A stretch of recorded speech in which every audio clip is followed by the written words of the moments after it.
Welcome back to the Weekend Warrior Show Recap Podcast. I'm Tyler from the Unemployed Architects. This week I'm going to be talking about my only show this last weekend at Houdinis Spirits in LeRoy, Illinois. So this is the second week in a row in February of having only one show per weekend.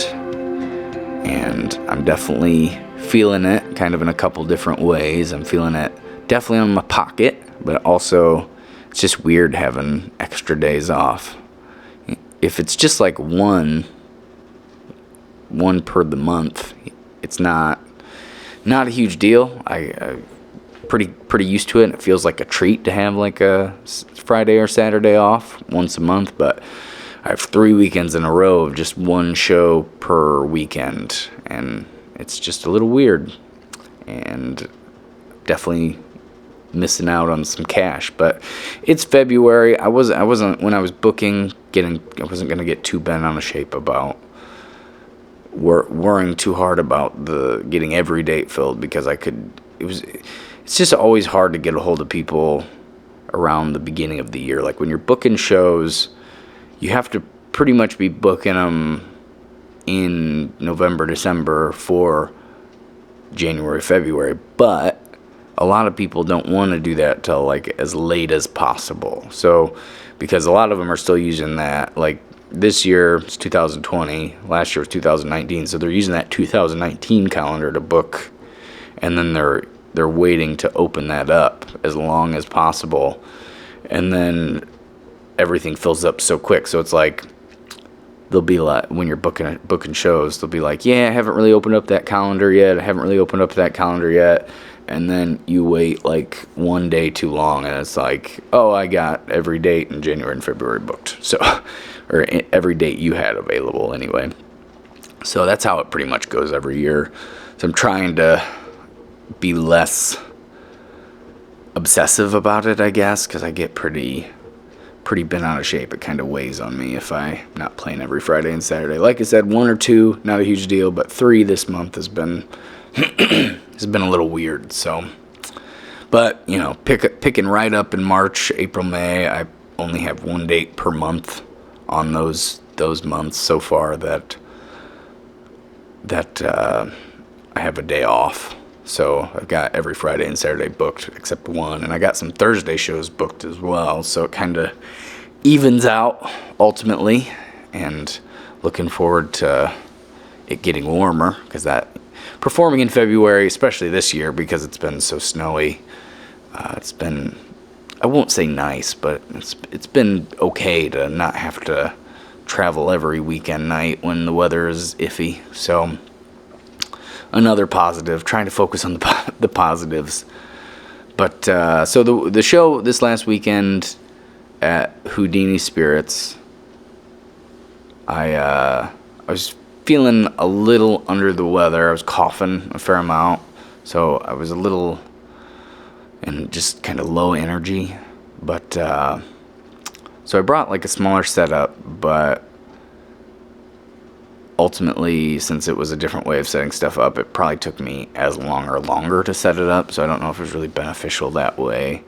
I used my JBL as a main, and I didn't use a front fill, but I used my mixer, so I ran one line to the JBL, one line to the monitors for Low and Dave, and then I had my in-ears, and it just took a lot longer to get kind of dialed in. So the crowd was good. I mean, it wasn't like a full packed house, but it wasn't like empty. I was trying to just, I hate to say it sometimes, but I was just trying to get through those first 2 hours, you know, just kind of doing what I could, because I was feeling a little under the weather. I did do the foot drums, so, you know, it takes a little extra out of me.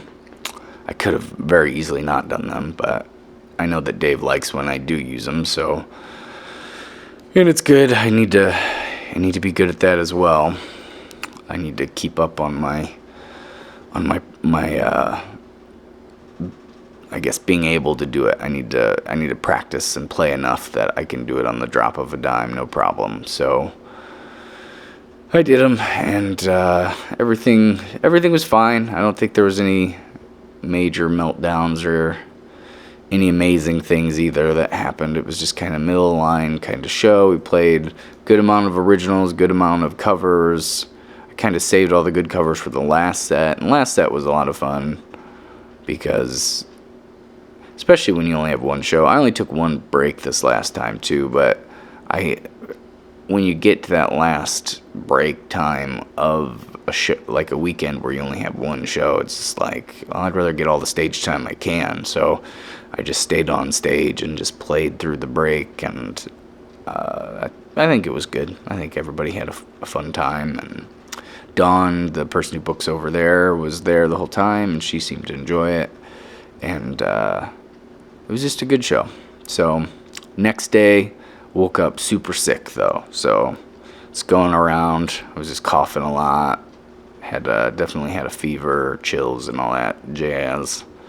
Low energy, but so this weekend was a good one to not, have that second show. But I'm like so broke right now. I shouldn't complain about it probably publicly, but I just have like $0 to my name, and Lowe's kind of the same boat. So we are functioning very lowly as far as, we just buying the bare essentials.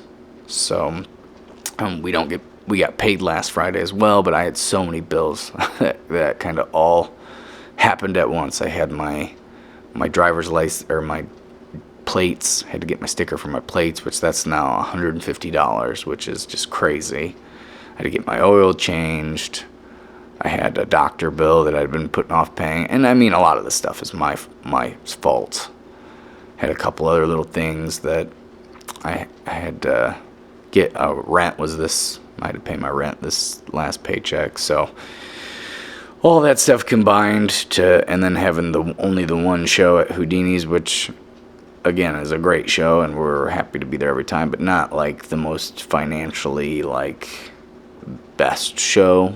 And there were Lo and Dave came, so have to pay everybody out. Just ends up, and my paycheck was gone immediately, and then my the other money was used for the bare essentials, and then now I have to make it till Friday night at the trading post. So it's like I'm living I'm not living paycheck to paycheck. I'm living like day to day and show to show. So. But it goes through phases. There'll be times where I'm on the other end of the spectrum, and then it'll probably be in March, April, and May when I actually have a lot of shows booked, but that's just kind of where I'm at right now. But, so this, again, like I mentioned, I am playing at the Trading Post in Springfield this upcoming weekend. So hopefully we can, get some extra tips and really work the crowd to get some extra money. But we'll see what happens, and I'll be talking about that next time. So since I only have the one show to talk about, I'm going to do kind of a old story kind of recap, old show recap that I wasn't doing the podcast at the time.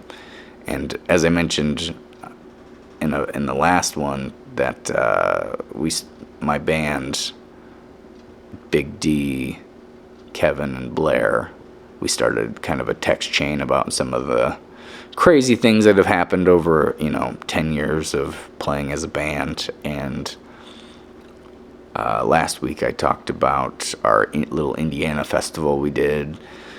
This week I'm going to talk about when we went up to Detroit. So pretty crazy story altogether.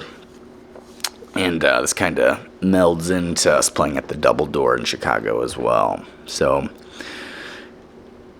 I think I mentioned last time, too, that I was using this site around this time called Sonic Bids to try to book some extra stuff. And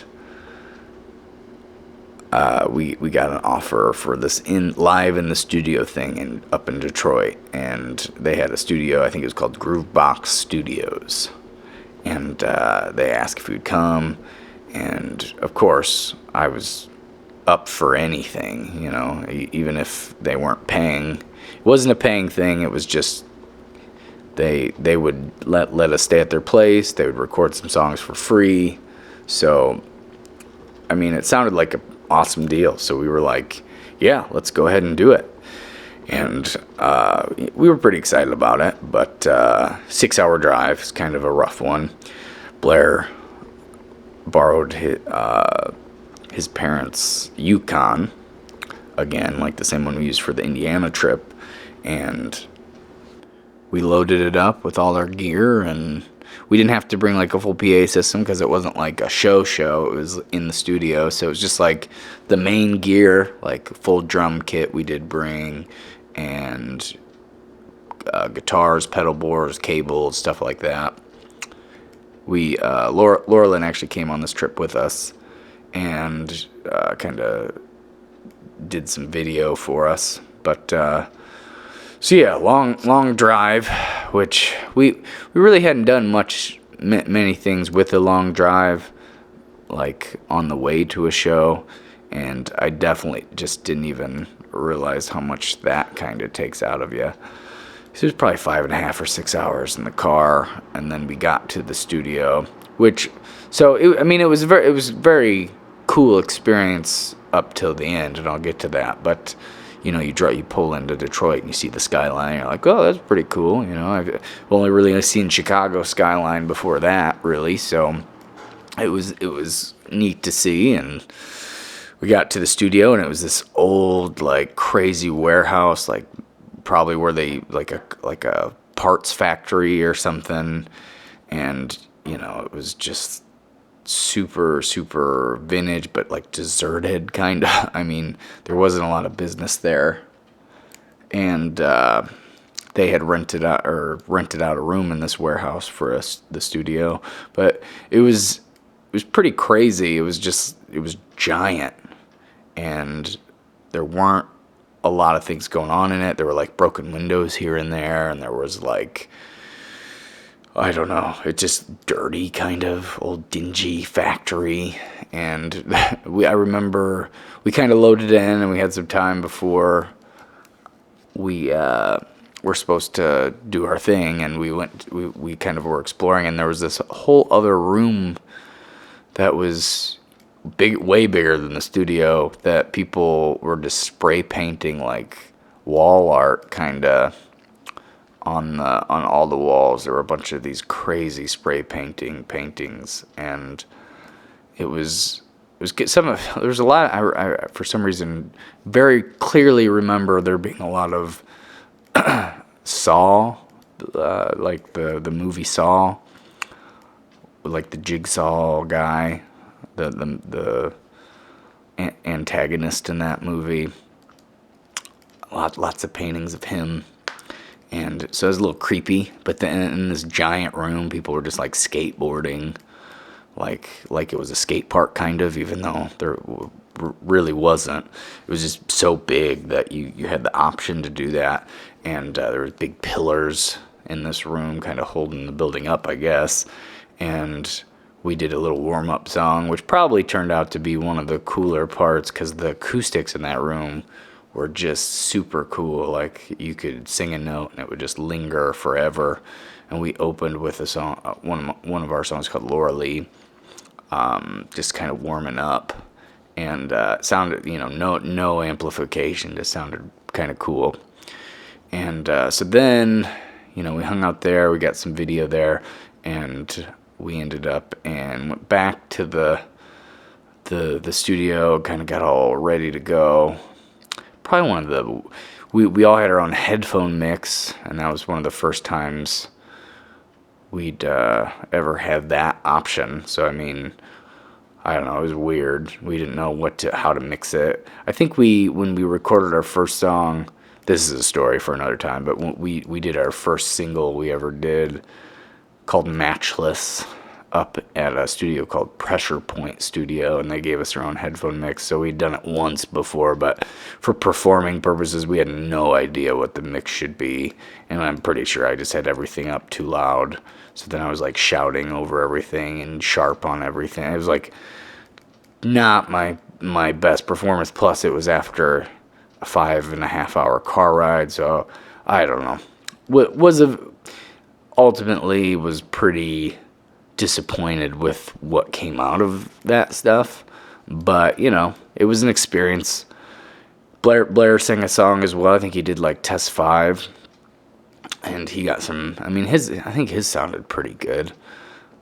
His vocals did. He used one of their amps even, I think, which was a weird thing because I think he used like an Agnator or something crazy.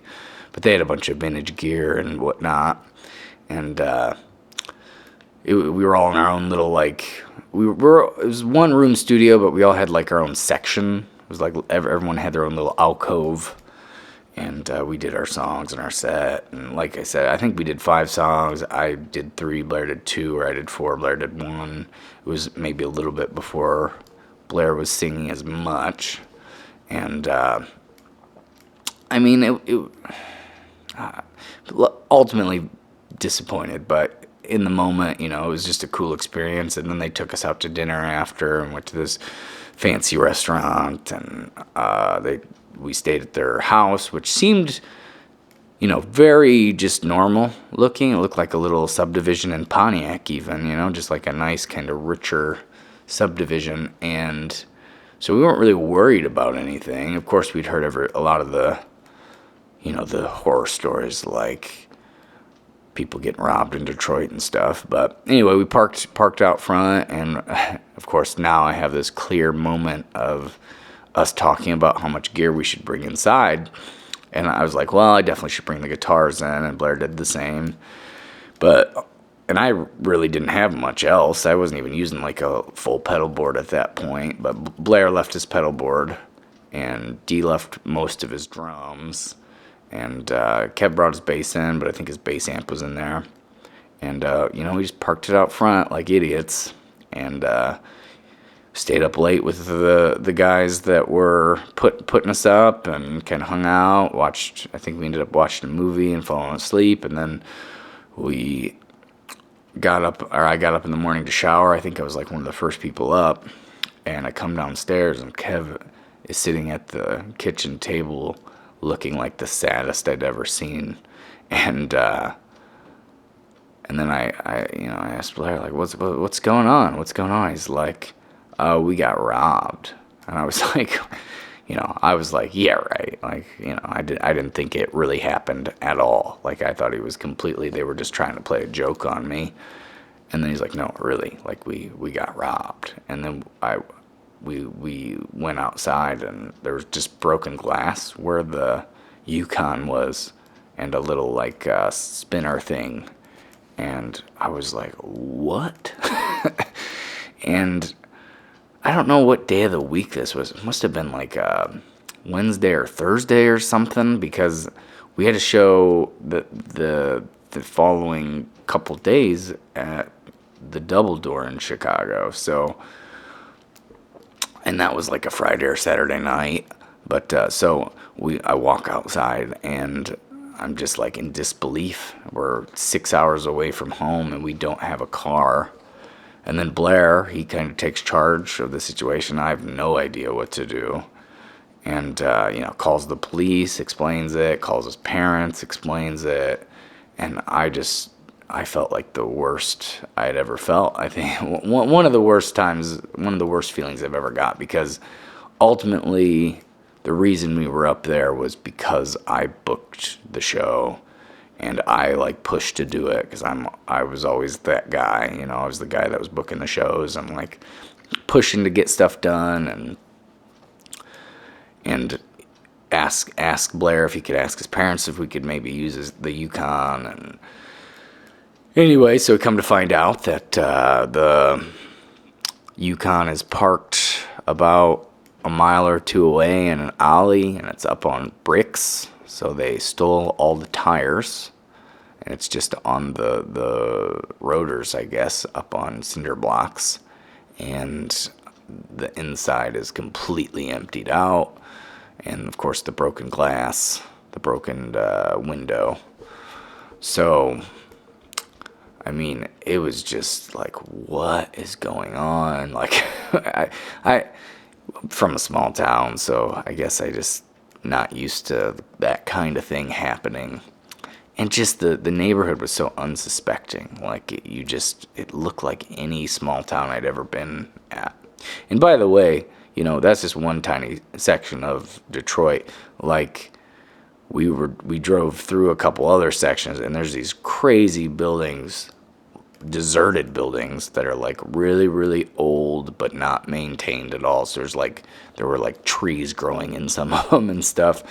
And it was an interesting place. Like it was kind of cool to be there. It just felt cool to be in a place it had like an ancient vibe to it, even though it wasn't that old, But anyway, so very unsuspecting neighborhood. And so then, it's getting a little bit later in the day.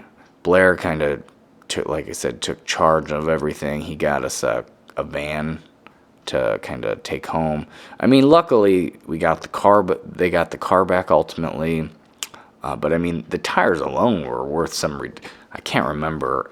And I'm so poor that like I don't know what good tires really cost, I know that like new tires that are kind of cheap tires are $100 a piece, so that'd be $400. But it was probably double that because they were like really nice tires for the Yukon. And then we had personal stuff in there too, and but we ultimately did have insurance. Like we had renter's insurance and stuff like car insurance. I can't remember how it all panned out, but we got a lot of it covered, which was good. I wasn't really missing a whole lot, but Big D was missing his whole drum set besides like his cymbals and stuff. Blair was missing like hundreds and hundreds of dollars worth of guitar pedals, and I think maybe an amp or two or something. And then just little personal stuff that we had brought for the trip that we just kind of left in the car. And it's just pretty unbelievable in the moment. Like I just could not believe that happened. And so ultimately Blair got us the van. We got back to Bloomington, and then we had a show. I can't remember whether it was the next night or 2 nights away in the Double Door up in Chicago. So we had to we were opening for a band called Bottle of Justice, which was a pretty, around the 90s and early thousands, a big band in Bloomington, the Bloomington area. And, they do shows at the House of Blues and stuff like that. So it was a big show for us. So we had to do it, but we were missing so much stuff. Ultimately, I think we came out okay. I mean, we got everything replaced, and I don't know if Blair's parents ever really maybe forgave me for that necessarily, because it was kind of my ignorance that led to that. Probably should have not booked that show because I didn't even get any good material really out of it, and we definitely should have. I mean, that was, parking in the garage or at least in the driveway would have been, probably a little bit more prudent and a better idea. But that was all of us. We all made that decision. It wasn't just me. But still to this day feel terrible about it, because none of that would have happened if it.